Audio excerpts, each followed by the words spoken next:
మనకు తెలిసినట్టే బంధాలు చాలా ముఖ్యం. కానీ ఈ బంధాలు కొన్నిసార్లు మనకు మంచి తీసుకురావడం కంటే కష్టాలు మిగిల్చేస్తాయి. ఇవే కష్టాలు కొందరు జీవితంలో మొత్తం మార్చేస్తాయి. ఈరోజు మనం చెప్పుకునేది అలాంటి ఒక కథ. ఇది మనం ఆంధ్రప్రదేశ్లో ఒక చిన్న గ్రామంలో మంగపేటలో జరిగిన యథార్థ సంఘటన. ఈ కథలో ప్రధానంగా నలుగురు వ్యక్తులు ఉన్నారు. ప్రసాద్ అతను గల్ఫ్లో కొన్నాళ్ళు పనిచేసి తన కుటుంబం కోసం తిరిగి వచ్చిన వలస కార్మికుడు. ఆ తర్వాత అతను బంధువులు ఆంజనేయులు. 40 ఏళ్ల తర్వాత ప్రసాద్ భార్య, చెల్లెలు, చివరగా నవీన్ ప్రసాద్ దగ్గర ఉండే బంధువులు. ఇప్పుడు ప్రసాద్ జీవితంలో జరిగిన సంఘటన అతనికి ఒక ఎత్తుకు తీసుకెళ్ళింది. చివరికి అతని ఆలోచనలు పూర్తిగా మార్చేశాయి.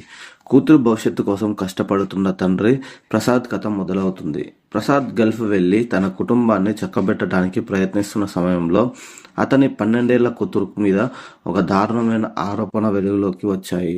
ఆ చిన్నారిని తాత్కాలికంగా చూసుకోవాలని లక్ష్మి తన బాధ్యతలను తీసుకుంది. కానీ అదే సమయంలో ఆంజనేయులు ఆ బాలిక మీద లైంగిక వేధింపులకు పాల్పడ్డాడనే ఆరోపణలు వచ్చాయి. ఇది తెలిసిన వెంటనే ప్రసాద్ భరించలేకపోయాడు. న్యాయం కోసం పోలీసుల దగ్గరికి వెళ్ళాడు.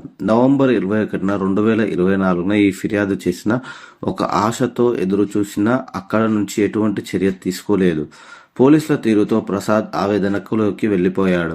మనం ఆలోచించి చూడండి, ఒక తండ్రి తన కూతురు కోసం జరిగిన అన్యాయాన్ని చూస్తూ చేతులు కట్టుకుని ఉండగలరా? అతనికైతే అవ్వదు. అతను రోజురోజుకి ఆలోచనలు మరింత వేగంగా మారుతున్నాయి. గ్రామస్తులు కూడా అతని ముఖం మార్పును గమనించగలిగారు. అతను చాలాసార్లు చెప్పిన మాటలు విని వీటి గురించి నేను న్యాయం కోరుతున్నాను, నేను నా కూతురు పరువు కోసం పోరాడుతున్నాను, కానీ ఎవ్వరూ పట్టించుకోవట్లేదు. ఇప్పుడు ఇది అందరి జీవితంలో కూడా జరుగుతుందా అని అడగవచ్చు. ఒకవేళ మీరు ప్రసాద్ స్థానంలో ఉన్నా ఏం చేస్తారు? క్షమించి ముందుకు సాగేవారా, లేక ఏదైనా ఆగ్రహం పెంచుకుని ప్రయత్నం చేసేవారా? ప్రసాద్ దృష్టిలో అయితే ఒకటే, నేను న్యాయం చేయాలి అనే ఆలోచనలు అతనికి పట్టింది. ఒకరోజు అతను నిర్ణయించుకున్నాడు. డిసెంబర్ 7, 2024 ఆ రోజు రాత్రి చీకటి కమ్ముకున్న సమయంలో గ్రామం నిశ్శబ్దంగా ఉంది. రాత్రి సమయంలో ఆంజనేయులు తన ఇంటికి బయలుదేరి కుర్చీపై నిద్రిస్తున్నాడు. ఆ సమయంలో ప్రసాద్ అతని బంధువుల నవీన్తో కలిసి అక్కడికి చేరుకున్నాడు. ఆత్మవిశ్వాసంతో చేతిలో ఇనుపరాడుతో ఆంజనేయులపై దాడి చేశాడు. ఆ చీకట్లో నడిచిన సంఘటన సెకండ్లో ముగిశాయి. ఆంజనేయులు అక్కడికక్కడే చనిపోయాడు. ఇదంతా జరిగిన తర్వాత ప్రసాద్ పారిపోయాడు. అతనికి తెలిసిన నిజాన్ని ప్రపంచానికి చెప్పాలనే తపన తన ఫోన్ తీసుకుని ఒక వీడియో చేశాడు. అందులో అతను చెప్పిన మాటలు: నా కూతురి కోసం నేను ఇలా చేశాను. నా ఫిర్యాదుపై ఎవరూ స్పందించలేదు. న్యాయం చేయడానికి ఇదే ఖచ్చితమైన మార్గం అనిపించింది. ఆ వీడియో అతను అప్లోడ్ చేసిన తర్వాత వైరల్ అయ్యింది.